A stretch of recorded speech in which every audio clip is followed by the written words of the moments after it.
दोस्तों नमस्कार, मैं इस समय जंतर मंतर पर हूँ और यहाँ पे जो धरना प्रदर्शन हो रहा है भारत मुक्ति मोर्चा के तरफ से, तो सर से बात करते हैं। सर, यहाँ जंतर मंतर पे मतलब क्या कहना चाहते हैं अपने धरने के बारे में? सर क्या कहना चाहते हैं? देखिए, भारत मुक्ति मोर्चा बहुजन क्रांति मोर्चा का धरना ये अनशन है। अच्छा। और ये अनशन पूरे देश भर में चल रहा है। अच्छा। इवन भारत में नहीं, केवल दिल्ली में नहीं, पूरे भारत में चल रहा है। अच्छा। तो मतलब जो धरना प्रदर्शन है सरकार के खिलाफ है? सरकार के खिलाफ में। तो मांगे क्या आप लोगों की? मांग ये है कि हमने जो कार्यक्रम किए थे इधर रोहतक में, तो सरकार ने वो कार्यक्रम नहीं होने दिया। अच्छा। वह हमारे डीएनए परिषद थी, तो कार्यक्रम नहीं होने दिया। और कानपुर में हमारा कार्यक्रम था। अच्छा। वहाँ उन्होंने होने दिया। अच्छा। तो इसका मतलब सरकार हमारे कार्यक्रम में रोक लगा रही है। भारत के संविधान ने सभी को संगठन बनाना, संगठन चलाना, उसका प्रचार प्रसार करना, कार्यक्रम करना अधिकार दिया। सरकार कौन होती है रोकने वाली? तो रोकने का कारण क्या है, बताया नहीं? तो सरकार रोक रही ना। क्यों रोक रही? अच्छा। तो सरकार को मालूम होगा कारण क्यों रोक रही। तो इसमें जैसे आप लोगों का प्रश्न है ईवीएम और आरएसएस और बीजेपी के, इस पे क्या कहना चाहते हैं? ईवीएम का क्या मुद्दा? हाँ, ईवीएम से गड़बड़ी होती है। अच्छा। और उसमें जिनको नहीं वोट देना चाहते हैं उसी को वोट दे, उसी पे चला जाता है। इसका मतलब जो जीतने वाला होता है वो जीतता नहीं, वो हारता है। अच्छा। जो नहीं जीतने वाला होता है वो जीत जाता है। लेकिन इसमें जैसे आपने देखा होगा, मतलब और भी जगह तो ईवीएम से होती है चुनाव, तो अपोजिट बनती है सरकार वहाँ। देखो, सरकार चलाने वालों ने क्या किया, आरएसएस के लोगों ने क्या किया कि सभी जगह बीजेपी चुनकर आ गए, तो हमारी बदनामी होगी। हमारी बदनामी होगी। बदनामी नहीं होना चाहिए, इसलिए उन्होंने कुछ जगह छोड़ देकर रखी। अच्छा। देखो भाई, वहाँ तो हो रहा है, वहाँ तो गड़बड़ नहीं हो रही, मगर उसमें जो इंजीनियर लोग हैं, एक्सपर्ट लोग, वो तो कहते गड़बड़ी होती है। अच्छा। वो क्या उसके आगे तो नहीं है ना। तो इससे आप क्या कह सकते हैं बताइए? तो इसका मतलब है कि इन्होंने प्लानिंग बनाकर काम कर रहे हैं लोग। अच्छा। इसलिए ये बात है। 85% के नाम पर। अच्छा, जैसे इसमें भी है मतलब आदिवासी लोगों को हिंदू बनाया जा रहा है, इसके बारे में क्या कहना चाहते हैं? इस देश में आदिवासी हिंदू नहीं है, एक कोर्ट का निर्णय है। अच्छा। फिर भी आरएसएस के लोग उनको हिंदू बना रहे हैं। आरएसएस को क्या अधिकार है हिंदू बनाने का? आदिवासी सेपरेट है, मगर उनको हिंदू बना रहे हैं। वो नहीं बनना चाहते, ये बना रहे जबरा। तो ये क्या, वो तो उसका अधिकार कहाँ पर हो रहा है अभी? वो जो लोग नहीं बनना चाहते, सरकार उसको बनाना चाहती है। तो क्या ये इसके थ्रू हिंदू राष्ट्र बनाने की कोशिश करेंगे? वो करेंगे, लेकिन होने नहीं देंगे। अच्छा। वो करेंगे, होने नहीं देंगे। जैसे भारत देश में हर धर्मों का पालन किया जाता है। भारत के संविधान ने सारे धर्म के लोगों को अपने धर्म का पालन करने का अधिकार दिया है। तो इसमें बीजेपी को कौन सी दिक्कत है? सरकार को की बात ही मत करो, धर्म का सीधा धंधा बोलो। तो सरकार का अधिकार का पालन करे सरकार तो। और ये सरकार जो है, ये सरकार नहीं चला रही है, बीजेपी आरएसएस चला रही है। इसका मतलब आरएसएस सरकार है, बीजेपी की सरकार नहीं है। नाम के लिए मुखौटा दिखा है खाली बस।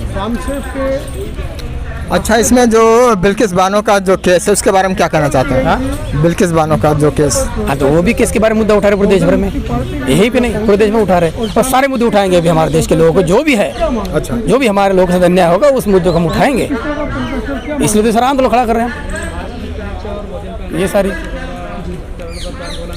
और जो इसमें महंगाई के बारे में, जैसे हाँ, सरकार तो महंगाई बढ़ा रही है। सरकार महंगाई बढ़ा रही है, रोजगार बढ़ा नहीं रहे। मजदूर लोग हैं, उनकी मजदूरी बढ़ा रहे। और महंगाई बढ़ाएंगे तो हमारे लोगों के पास जो आमदनी आनी चाहिए, क्या वो अपना उदर निर्वाह करेगा, अपने बच्चों को पढ़ा पाएगा? तो सरकार ने इस बात को ध्यान रखना चाहिए कि जनता का भला किस में है, जनता को कौन सी सुविधा देनी चाहिए, ये काम सरकार ने करना चाहिए। मगर सरकार ये काम करने की बजाय बढ़ा ही रही महंगाई। अब बेरोजगारी उससे ज़्यादा बढ़ गई। तो सरकार इसलिए होती है कि जनता जनता समृद्ध रहे और देश बढ़िया ढंग से चले और जनता को कोई दिक्कत ना हो, इस बात को सरकार ने ध्यान देना चाहिए और इस तरह सरकार ने काम करना चाहिए, मगर सरकार तो ऐसा करती नहीं। इसलिए बेरोजगारी बढ़ गई, रोजगार भी नहीं। लेकिन बहुत लोग कहते हैं कि मतलब महंगाई तो है ही नहीं, बहुत लोग कहते हैं महंगाई तो है नहीं, और अपना देश मतलब हर देश में जो डंका पीट रहा है। जो लोग ऐसा कह रहे हैं वो शायद मालूम नहीं होगा उसको, भारत की परिस्थिति उनका ध्यान नहीं होगा, जो कह रहे नहीं है। आप हमको बता दीजिए, महंगाई नहीं है, अभी जो अनाज हो या जो भी गैस हो कितने बढ़ा दिया उन्होंने, कितना बढ़ा दिया, तो वो दिखाई दे रहा है उनको, वो शायद उनके घर में नहीं होता होगा या खाना नहीं बनता होगा, इसलिए बोल रहे होंगे। तो इतनी सारी महंगाई बढ़ी, आम आदमी क्या करेगा इस चीज़ को लेकर। मेन मुद्दा तो जो आपका जो गैस सिलेंडर है यही देख लीजिए, वो इसलिए कराओ, वो घटाना चाहिए ना, जनता को जाता चाहिए, वो जनता को वो महंगाई नहीं दिखाई दे रही है, देश मजबूत हो रहा है। देश मजबूत नहीं, खोखला हो रहा है। अच्छा, जो लोग करे देश मजबूत हो रहा है वो तो उनके लोग हैं। अच्छा, उनके अलावा जो लोग हैं वो इस बात से सहमत नहीं है। देश मजबूत नहीं हो रहा, बताओ मुझे। इस देश पे सुपर एक्सप्रेस हाईवे बनाए हैं, इसको मजबूत कहोगे? उस पे आपकी 2 व्हीलर नहीं चलेगी, 3 व्हीलर नहीं चलेगी, ट्रैक्टर नहीं चलेगा, बैलगाड़ी तो दूर की रही, फिर क्या करने का उसको? तो किसान का जाएगा कैसे? आप जाओगे कैसे? तो उसके लिए अलग रोड होगा ना। एक्सप्रेस हाईवे बन रहे हैं, एक्सप्रेस वे अलग, एक्सप्रेस हाईवे बन रहे हाँ। मगर क्या जनता का विकास हो रहा है? देश का विकास अलग और जनता का विकास अलग। देश का विकास हो रहा है, उद्योगपति विकास होगा, देश की जनता का विकास नहीं होगा। हमको देश की जनता का विकास चाहिए। देश की जनता का विकास होगा तो जनता अपना देश को भी मजबूत बनाएगी। दोनों बातें अलग है, देश का विकास, देश की जनता का विकास। हमको देश की जनता का विकास चाहिए। देश की जनता का विकास होगा तो जनता खुद अपने देश को मजबूत करेगी। अभी 1-2 दिन पहले जो पुल हादसा हुआ, ब्रिज जो टूटा है, उसके बारे में क्या कहना चाहते हैं? इसमें सरकार का दोष है, कंपनी ने सारा बता दिया उनको, सारी चीज़ जानते हैं, आप भी जानते हैं, आप खुद मीडिया वाले। बहुत लोग कहते हैं ओवरलोड की वजह से टूटा है। अब वो छानबीन करना चाहिए, फिर सरकार ने उसका देना चाहिए सच्चाई से। मोदी जी तो गए थे वहाँ पे, लोगों से मिले हैं, जनता से मिले, वहाँ मिले हैं, जो घायल उनसे मिले हैं। सहानुभूति दिखाना, मिलते तो है सबके, मगर जो हादसा उसके बारे में क्या है, वो जाने चली गई, वो तो दोबारा आ नहीं सकते ना।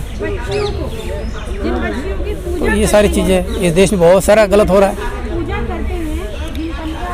अच्छा, एक बात और बताइए, जैसे अभी हाल फिलहाल की खबर है, अरविंद केजरीवाल जी ने जो नोट के ऊपर है माता लक्ष्मी और गणेश जी का फोटो के लिए बोला है, तो क्या है ये? वो गलत है।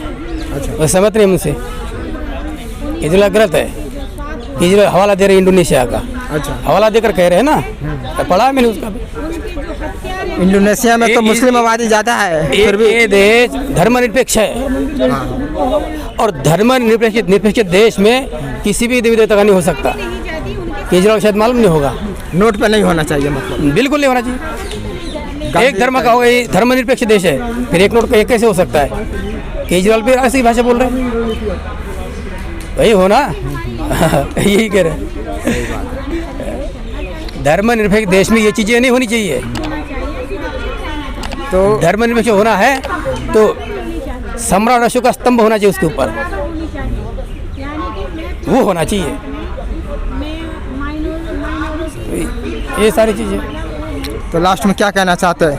लास्ट में यही कहना चाहते हैं कि अगर हमारे समाज की समस्या का समाधान नहीं हुआ और हमने जो 14 मुद्दे इसमें दिए हैं, इस पर कोई कार्रवाई नहीं, समस्या समाधान नहीं हुआ, तो हम इस देश में बहुत बड़ा जन आंदोलन करने वाले हैं, जो आपने 6 अक्टूबर देखा है। अब और बड़ा होगा, ये भी बढ़ता ही चला जाएगा। और आंदोलन करके हम अपनी समस्या का और देश को, संविधान को बचाने का काम करेंगे। ये हमारा। तो